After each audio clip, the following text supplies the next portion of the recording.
Thomas Fuller, cet esclave dont le génie en mathématiques a impressionné ses maîtres. Bienvenue sur Focus Zone, n'oubliez pas de vous abonner. Aujourd'hui la rédaction s'intéresse à l'histoire de Thomas Fuller, le calculateur.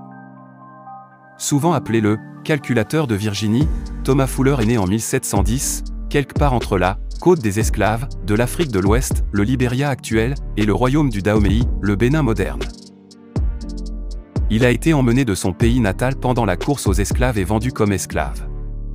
À l'âge de 14 ans, Fuller fut emmené en Amérique coloniale en 1724. Fuller était illettré car il ne savait ni lire ni écrire l'anglais mais avait un cadeau rare. La capacité de faire des calculs précis et rapides, qui ont assommé les colonisateurs pendant tant d'années. Il était simplement capable de résoudre des problèmes mathématiques complexes dans sa tête. Les militants anti-esclavagistes qui avaient reconnu son rare talent l'utilisèrent pour faire comprendre que les Noirs n'étaient pas mentalement inférieurs aux Blancs. Presley et Elizabeth Cox, des planteurs du nord de la Virginie, ont également fait appel au talent de Fuller pour la gestion de leur ferme de plantation, située à environ 6 km d'Alexandria, en Virginie.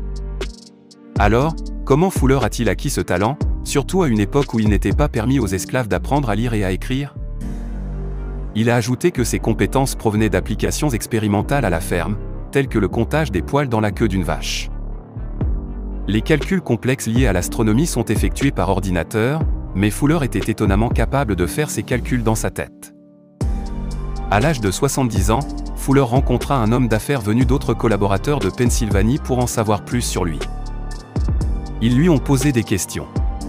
Les exemples sont les suivants: combien de secondes y a-t-il en 1 an et demi ? Combien de secondes a vécu un homme âgé de 70 ans, 17 jours et 12 heures ?